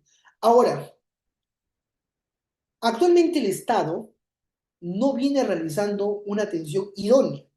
No estoy diciendo que no viene realizando una atención. Cuando hablamos de idoneidad en las propias atenciones, es de que no viene teniendo esa celeridad para poder custodiar, para poder establecer una protección al menor de edad. Y es ahí donde nosotros tenemos que entrar taxativa y puntualmente en este tipo de extremos. ¿Por qué? Porque nos conlleva a nosotros poder entender desde el primer momento la necesidad de poder esperar una sentencia favorable, una sentencia absolutoria, para poder establecer un criterio de protección a cada una de estas víctimas. Siguiente diapositiva, por favor. Ahora, el fiscal, en la mayoría de casos, al momento de poder realizar este tipo de diligencias, ¿qué es lo que se basa? ¿En qué es lo que establece su teoría del caso? En base a las propias declaraciones de los testigos, en base a los propios peritajes psicológicos, en base a los propios médicos legales que se puedan establecer. Este análisis, esta rigurosidad nos conlleva a nosotros poder tener un criterio preponderante de los registros financieros en casos de redes de trata. Ahora, entendamos algo muy interesante. Esta coordinación con la policía especializada, esta coordinación con la DIRINCRI, con la División de Trata de Personas, nos conlleva a cada uno de nosotros poder entender si las fiscalías han podido lograr desarticular en el 2022 redes criminales. ¿Lo han podido hacer? Sí. ¿Ha podido ser o generar un efecto progresivo en cada una de sus sentencias a cada uno de los fiscales, a cada uno de los jueces? No. ¿Por qué? Porque lamentablemente, con la ley y la aplicación penal en el tiempo, nos conlleva que han salido nuevas modificaciones, nuevas leyes, que obviamente lo que vienen realizando es un favorecimiento a las personas que vienen siendo procesadas. Y esta aplicación se tiene que dar de una manera retroactiva. ¿Para qué? Para que pueda tener un favorecimiento no solamente en las sentencias, sino que también en cada uno de los actos que viene conllevando en el inicio de las diligencias preliminares. Ahora, cuando hablamos del inicio de estas diligencias, no solamente estamos hablando de un factor primordial o de un factor preponderante al momento de poder establecer criterios unificados, sino que estamos hablando de cuál es el porcentaje que viene teniendo de efectividad la policía y el Ministerio Público. Está bien, los capturan, los detienen, les privan de su libertad, pero a la hora de la sentencia los absuelven. Díganme ustedes, ¿se cumplió el protocolo? Sí. ¿Existió una motivación? No. Entonces, ese rol fundamental se va a tener que establecer no solamente en los actos y los hechos que se han podido preponderar de alguna u otra forma en los delitos de explotación infantil. Siguiente diapositiva, por favor, River. Muchísimas gracias. La acusación y el control de la acusación, ¿correcto? Cuando hablamos de este tipo de delitos, doctores y doctoras, siempre, en todos los casos, recuerden, se va a solicitar una prisión preventiva. ¿Por qué? Porque va a haber dos peligros. Porque obviamente este tipo de personas lo que siempre vienen teniendo es una obstrucción a la justicia o una obstrucción al proceso y un peligro de fuga como tal. Ahora, el juez de investigación garantiza si es que esto va a poder garantizar, si eso te va a poder dar en la prisión preventiva, sí. Pero ¿qué es lo que se tiene que hacer y qué es lo que no se hace por parte de los fiscales? Identifican a las redes criminales, ¿correcto? Marcelo Ramírez con Reader vienen teniendo su organización criminal que se dedica a la trata de personas y posteriormente a ello, esta índole, esta trata de personas que se viene teniendo, este, identifican a Marcelo como el autor intelectual. Perfecto. Pero también identifican algo muy interesante, que Reader era el que captaba a las personas. Solo Marcelo ejecutaba cada una de las órdenes. Entonces, pasaron los roles de autor, coautor, instigador, para poder identificarse. ¿Qué es lo que no hace la fiscalía? Eso. No realiza un rol y una identificación de las funciones cuando establecemos las redes y las organizaciones criminales. Lo que hace es en masa poder hacer una tipificación y obviamente no puede hacer una individualización de estos sujetos procesales. Lamentable, sí. ¿Por qué? Porque va a conllevar a que exista un déficit en el proceso, pero también a la libertad de este tipo de personas. Siguiente diapositiva, por favor. En el juicio oral y en la sentencia. Se presentaron todos los medios probatorios suficientes, se confrontaron los testimonios también, se protegió la identidad de la víctima del menor de edad también. Yo les pregunto a ustedes, ¿por qué este tipo de audiencias no es pública? Y la respuesta es sencilla, doctores, porque obviamente lo que se busca es que exista una protección al menor de edad, que se garantice que no exista una proyección al futuro que tiene esta persona. Y obviamente la participación de las defensorías del niño y el adolescente va a poder establecerse según la gravosidad de la pena y según la gravosidad del acto que se ha podido cometer. Ha habido sentencias que no solamente han tenido de 15 a 25 años, sino que han podido llegar a cadena perpetua. Y obviamente esto nos conlleva poder entender que nuestro sistema sí tiene, en algunos u otros casos, una rigurosidad en las penas, pero lo que no tiene es una forma de poder controlar las propias leyes que se vienen dando con el tiempo para favorecer a cierto sector y obviamente son acoplados por algunos abogados para poder favorecer a los clientes, cosa que no está mal, porque obviamente también nos conlleva a nosotros poder entender cuál es ese rol fundamental del Estado y cuál es el rol preventivo que viene teniendo el Poder Legislativo para poder no solamente mitigar este tipo de formas, sino también este tipo de acciones que vienen realizándose por organizaciones criminales, por personas que facilitan la explotación sexual y por personas que se dedican a la trata de personas. Siguiente diapositiva, por favor, Rido. Bien, algo que yo me quería sentar muy importantemente. La importancia de un rol institucional, doctores y doctoras.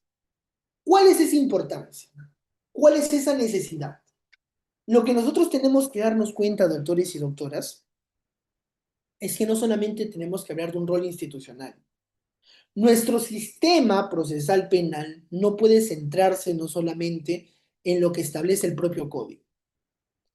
Lo que se tiene que establecer son formas múltiples, formas multisectoriales que puedan establecer responsabilidades diferenciadas. Yo les pregunto a ustedes, ¿la lucha contra la criminalidad organizada, contra la explotación infantil y contra la trata de personas se va a acabar de la noche a la mañana? Claro que no. ¿Cuál es el rol fundamental? A propósito que hoy es el Día del Juez, saludo a todos los jueces que vienen también dictando en la familia de Udeápolis, es de que obviamente no existe un acto necesario para poder frenar esta lucha contra la explotación y obviamente contra la criminalidad y la trata de personas. No hay. Lo que hay es las tipificaciones y los cambios que viene teniendo el código para un mejor entendimiento y obviamente una mejor aplicación de qué es lo que se quiere de la propia normativa. Pero yo les pregunto a ustedes, doctores y doctoras, a nivel estatal, a nivel de la sociedad civil, ¿se busca prevenir, se busca detectar, se busca intervenir, se busca proteger a las víctimas? Sí. Pero díganme ustedes, si es que no se tiene el recurso humano, la capacitación a las personas que se encargan de impartir justicia, ¿cómo se va a poder ofrecer un trabajo idóneo? ¿Es una culpa del sistema, del rol institucional? Obviamente que sí.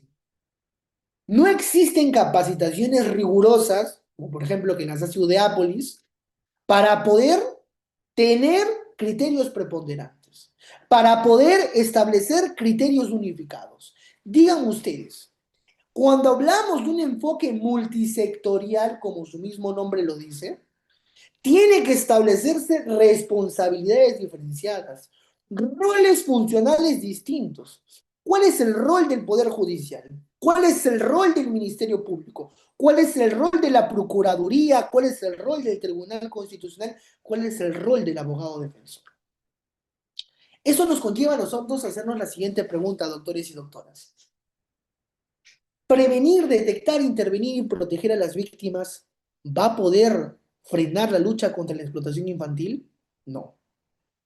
Lo que va a hacer es de que esas personas se encuentren en un estado de vulneración, en un estado de miedo, en un estado de indefensión en algunos casos, porque obviamente lo que van a poder establecer es la normalización de estos actos. Entonces, nosotros no tenemos que permitir y no debemos de permitir de que existan excesos y abusos por cada una de las organizaciones que se vienen teniendo en la actualidad. Yo les pregunto a ustedes, si es que no existe un rol preponderante por parte del Estado, ¿cuál va a ser la forma y el método idóneo para poder actuar? Tenemos que entender que esa forma y ese método idóneo se va a encontrar no solamente en la capacitación que se va a poder establecer, sino también en los criterios unificados que se van a poder llevar en la actualidad. Entonces, entendamos algo muy interesante, doctores y doctoras. Estos medios no solamente han buscado tener una relación efecto-causa, sino que también una relación que haya podido dignificar cada uno de los presupuestos materiales a la hora de poder configurar este tipo de delitos. Me parece que ya no se logra visualizar las diapositivas. ¿Me confirman, por favor, en el chat? Ahora sí, mil disculpas. Bien, siguiente diapositiva, por favor, River. Bien, hablemos ahora de las principales instituciones públicas del Perú que intervienen, ¿correcto? Estamos hablando del Ministerio de Mujer y Poblaciones Vulnerables, el famoso MIMP, el Ministerio Público, la PNP, el MINSA y el MINEDO. Yo me voy a centrar en las dos últimas, el Ministerio de Educación y en el MINSA. ¿Por qué? Porque ya les he explicado en el transcurso de la ponencia cuáles han sido el desarrollo de cada una de esas instituciones. Cuando hablamos del Ministerio de Educación, o cuando hablamos del famoso MINEDU, tenemos que hacernos la siguiente pregunta, doctores y doctoras. Tenemos que hacernos la siguiente interrogante de qué forma y de qué método viene actuando nuestro sistema para poder establecer roles identificados de las instituciones públicas y privadas. El Ministerio de Educación ocupa un rol fundamental, de eso no hay duda, pero también ocupa un rol preponderante de qué forma y de qué método ha podido ejemplificarse cada uno de este tipo de actos. Falta de educación es uno de los primeros requisitos. Falta de necesidad para poder aprender y poder brindar información necesaria a cada uno de los menores también. Y el Ministerio de Salud, ¿qué es lo que ha podido preponderar o qué es lo que ha podido establecer? Ha podido darse cuenta de algo muy interesante, doctores y doctoras, que el MINSA busca que no solamente el tema de desnutrición, que el tema que busque una necesidad para que no exista una afectación a los menores de edad, puede estar conllevado en una protección a las poblaciones vulnerables. Estas instituciones lo que van a buscar y lo que van a garantizar es un cuidado a los menores. Y obviamente ellos vienen teniendo este rol indispensable, este rol primigenio, siempre y cuando se puedan cubrir las necesidades y no existe un desbordamiento en la actualidad. Entonces, tenemos que partir de algo muy interesante, doctores. En la actualidad, cada una de estas instituciones ocupa un rol indispensable, un rol fundamental, pero lamentablemente la capacidad no les permite tener el aforo suficiente para poder brindar la ayuda correspondiente. Actualmente el Ministerio de Educación, si bien busca programas, busca métodos para poder capacitar o dar una mejor enseñanza a cada uno de los niños, no puede captar hacia los docentes la necesidad de poder brindarles esa información. Y es ahí donde existe esa gran problemática de emisor y receptor, que no llega el correcto mensaje. Y ahí nosotros tenemos que darnos cuenta que va a existir otra problemática con el Ministerio de Salud cuando no brinda una correcta capacitación a las personas que se encargan de la vida, de la salud de esas personas. Hace poco, ustedes no me van a dejar mentir, eh, yo venía transportándome por Jesús María y observaba que las enfermeras realizaban una marcha porque no les pagaban, no les tenían los sueldos correspondientes y obviamente lo que generaba acá era una dilación y un retraso a las personas que se encontraban dentro del propio Ministerio de Salud. Entonces, tenemos que darnos cuenta que así como exigimos una mejor atención, tiene que haber por el Estado un mejor apoyo y una mejor remuneración para poder captar y entender cada uno de estos tipos de aspectos. Siguiente diapositiva, por favor, Rigo. Bien, hablemos de algo muy interesante. La participación de los gobiernos regionales y locales, vamos a poder centrarnos en algo muy interesante. En la administración, las demunas y la coordinación con el Ministerio de las Mujeres y las Poblaciones Vulnerables y los integrantes del grupo familiar, nos conlleva a nosotros poder entender que tiene que haber intervenciones urgentes. ¿Por qué? Porque nosotros vamos a poder partir de algo muy importante. Estas campañas educativas, estas campañas disuasivas, estas acciones comunitarias de algún otro extremo, nos conllevan a nosotros podernos hacernos la siguiente interrogante. ¿Qué es lo que buscan los gobiernos regionales? ¿Qué es lo que buscan en las zonas de riesgo que se puedan dar? Les comento, en el Cusco han implementado planes, ojo, planes territoriales de la lucha contra el trata. ¿Con qué? Con el único fin de poder garantizar de que en esas zonas cercanas al turismo y la minería ilegal puedan establecerse criterios preponderantes y obviamente una reducción de este tipo de delitos. El implementar planes regionales contra la trata no solamente va a poder definirse como el acto que va a poder erradicar o mitigar en algún extremo el tema de la trata de personas, sino lo que va a poder garantizar es de que en el Ministerio de la Mujer y Poblaciones Vulnerables se puede establecer intervenciones urgentes, no solamente en los actos de feminicidio, sino que también puede existir una intervención garantizada y eficaz dentro de estas instituciones. Ahora, entendamos algo muy interesante, doctores. Cuando hablamos de las famosas campañas educativas, de estas acciones comunitarias o de esas personas que se encuentran en unas zonas de riesgo, vamos a nosotros poder identificar algo muy importante. No solamente va a bastar o va a ser necesario que se puedan establecer criterios por parte del Estado de manera multisectorial. Lo que va a ser eficaz y va a ser necesario es de que se pueda cumplir una rigurosidad en las penas y también en las acciones que se puedan generalizar. En Cajamarca, les comento algo muy interesante, sin salirnos mucho del litoral peruano. Las personas que se dedican a este tipo de delitos, como trata de personas, como explotación infantil, explotación sexual, lo que hacen primero es, con las rondas campesinas, agarrarlas a latigazos y obviamente también tener un criterio de reproche, un criterio de sanción y hacerlo de manera pública. Tiene que haber una intervención por parte de la policía para no poder cometer un atentado contra su vida o una masacre o una justicia popular, como comúnmente se le llama, pero obviamente también el Estado lo que no prevé y obviamente lo que también garantiza es la vida. Y eso nos conlleva a nosotros poder entendernos algo muy importante. Es necesario nosotros poder encontrarnos adscritos al Pacto de San José u obviamente también a la Corte Interamericana de los Derechos Humanos. Yo les comento algo muy importante. Hace poco, hace 2 días atrás, conversaba con el doctor Humberto Abanto y él me decía algo muy interesante. Me decía, Marcelo, tenemos que preparar a los jóvenes de una lucha contra una posible contrarreforma del Código Procesal Penal. Y ustedes se preguntarán, ¿pero por qué? Porque el salirnos nosotros de la Corte Interamericana de los Derechos Humanos se va a dar. Porque lo que va a buscar el Estado, lo que va a buscar el clamor social, es de que se pueda establecer las famosas justicias populares. Y esas justicias populares lo que nos va a garantizar es de que ya no hay un Estado de Derecho como tal, Ya no te puedo quitar la vida y se va a hacer un delito, va a ser algo más común.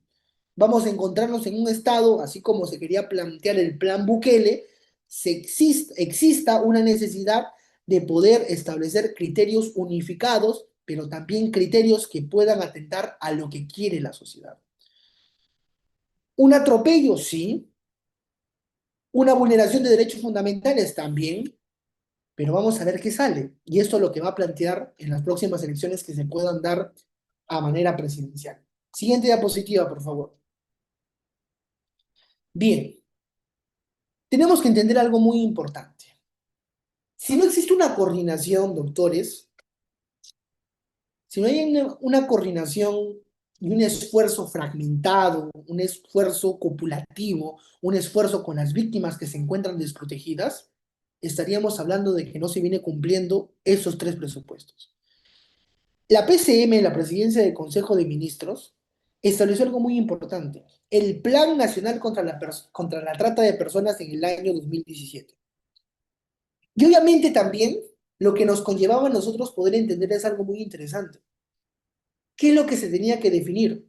Presupuestos, se tenía que definir responsabilidades, se tenía que establecer masas regionales y lucha contra la trata, pero también espacios de articulación entre el Estado y las organizaciones no gubernamentales. ¿Por qué? Porque obviamente lo que nosotros tenemos que entender es cuál es ese rol fundamental que se tiene que establecer por parte del Estado y obviamente también cuál es el rol fundamental que se tiene que establecer por parte del, del Ministerio Público y también de los estados gubernamentales. Yo les comento algo muy interesante, doctores. Estos planes multisectoriales, estos planes que se vienen teniendo de alguna u otra forma, de una manera concisa, de una manera precisa, vienen teniendo cambios necesarios en la actualidad, pero también nos conlleva a nosotros poder entender lo siguiente. ¿Va a poder existirse de una manera concisa esos mecanismos de prevención y atención? Claro que no. Manera de poder concluir, ya manera de poder establecer una conclusión general, doctores y doctoras, y nuevamente las dispensas del caso al inicio de la presente sesión, tenemos que darnos cuenta de algo muy importante. ¿Se tiene que combatir la voluntad política? Sí. ¿Se tiene que combatir la inversión pública? También. Lo que se tiene que establecer es criterios preponderantes para la lucha contra la trata de personas y obviamente adscribirnos a lo que dice la Convención del Palermo y también lo que nos dice la Organización Internacional del Trabajo, sí. ¿Estos avances normativos han podido generar efectos y esfuerzos institucionales? Sí. Pero esto también no va a poder tener un efecto disuasivo, un efecto retroactivo o un efecto vinculante, un multiplicador, si no hay un compromiso conjunto del Estado. Esto nos conlleva a nosotros poder entender cuál es la participación de la sociedad, cuál es la participación de la familia, cuál es la participación de cada una de las entidades que van a poder garantizar un correcto funcionamiento y obviamente también van a poder garantizar un correcto énfasis dentro de los roles de las instituciones públicas y privadas. Y ya para poder finalizar, doctores, mi recomendación que yo les doy es, de alguna u otra forma, nosotros tenemos que establecer y garantizar un Estado de Derecho, un Estado donde se pueda garantizar un correcto funcionamiento por parte de las personas que administran justicia, sino que también podamos tener un respeto de los derechos protegidos que se establece también por parte de nuestra Constitución. Muchísimas gracias, doctor.